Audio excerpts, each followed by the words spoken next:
Assalamualaikum warahmatullahi wabarakatuh.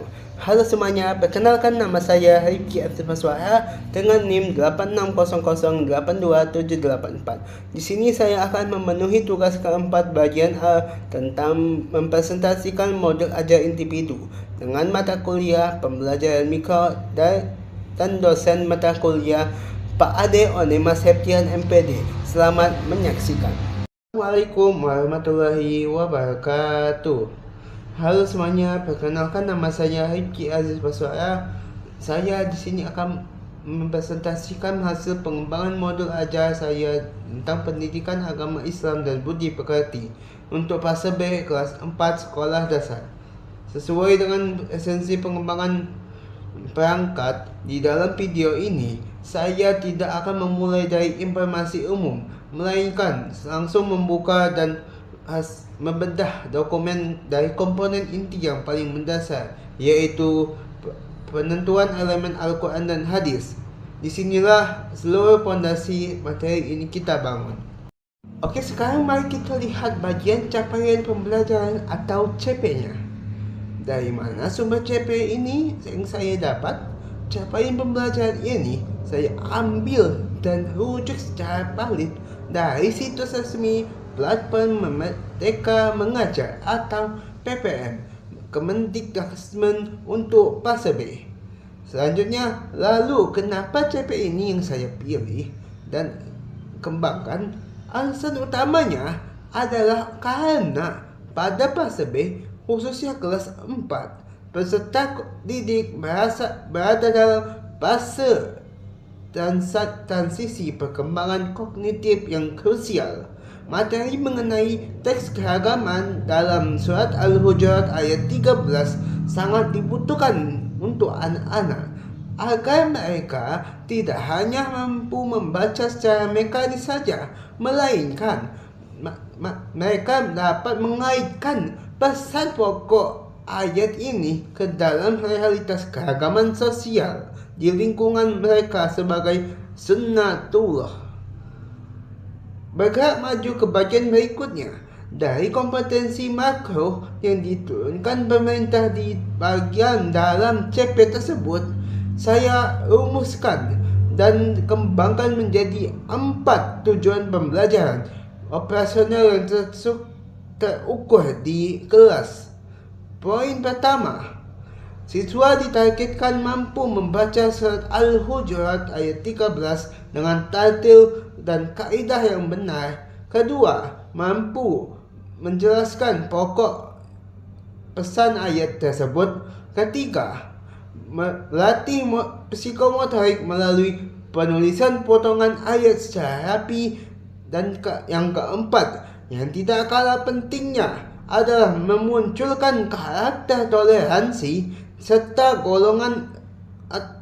gotong royong saat mereka beraktivitas di dalam kelompok belajar tersebut. Selanjutnya, untuk mencapai keempat tujuan tersebut, strategi pengondisian kelas harus dirancang secara matang. Di dalam modul ini, saya memilih model discovery learning dan cooperative learning.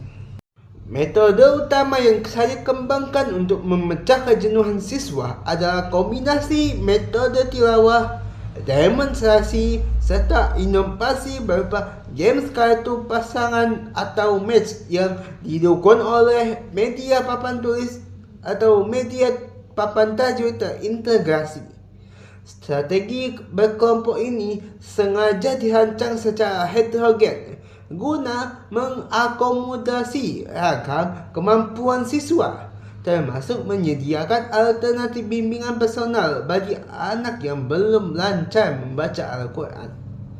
Selanjutnya, mari kita bedah bagian intinya, yaitu langkah kegiatan pembelajaran. Pada alur pengembangan ini, saya berfokus penuh pada skenario kegiatan inti. Pertama, pembelajaran dibuka dengan pemodelan langsung, di mana guru mendemonstrasikan bacaan yang tertil kalimat demi kalimat, lalu diikuti bersama siswa-siswa yang ada di dalam kelas. Kedua, Siswa diajak mengidentifikasi hukum tajwid yang dasar secara interaktif, benar, dan fasih. Selanjutnya, poin pengembangannya terletak pada langkah keempat dan kelima. Siswa dibagi dalam kelompok kecil secara heterogen atau lalu dibagi LKPD beserta penyedia kartu potongan ayat. Di sini, mereka ditantang secara aktif untuk berdiskusi, bekerja sama menyusun kembali potongan ayat beserta artinya dengan benar, lalu mempresentasikan di depan kelas dengan benar dengan menyusun kalimat-kalimat kata kartu flashcard yang telah dibagikan tadi. Ini dapat memastikan pembelajaran menjadi berpusat pada siswa atau student-centered. Selanjutnya, pengembangan modul ajar yang baik harus memiliki alat ukur yang valid. Oleh karena itu, bagian pelaksanaan asesmen di modul ini diperkuat dengan rubrik penilaian proses yang komprehensif. Bisa kita saksikan di layar berikut ini. Kriteria penilaian dibagi menjadi 3 ranah nyata. Pertama, ranah membaca untuk makhraj dan tajwid. Kedua, ranah menulis untuk khat dan khat Arab. Yang ketiga, serta penilaian sikap untuk mengukur karakter, toleransi, dan kerjasama kelompok peserta didik. Tentang nilai ini ditentukan secara objektif, mulai dari tingkat perlu perbaikan, cukup, baik, hingga sangat baik. Lengkap dengan instrumen penilaian antar teman dan untuk melibatkan evaluasi peserta didik. Oke, sebagai komponen pelengkap yang memperkuat modul ajar ini, pada akhir saya menyertakan lampiran yang sangat aplikatif. Di sini terdapat draft LKPD menjodohkan ayat, contoh konkret media cetak kartu pasangan, serta cetak video desain papan tajwid terintegrasi yang dapat dilukis guru di papan tulis kelas. Seluruh komponen ini saya rancang dengan secara utuh, sistematis, dan saling mengikat dari hulu ke hilir. Demikian presentasi alur pengembangan modul ajar pendidikan agama Islam dan budi pekerti pada fase B dari saya Rifki Aziz Baswar. Berterima kasih atas perhatiannya.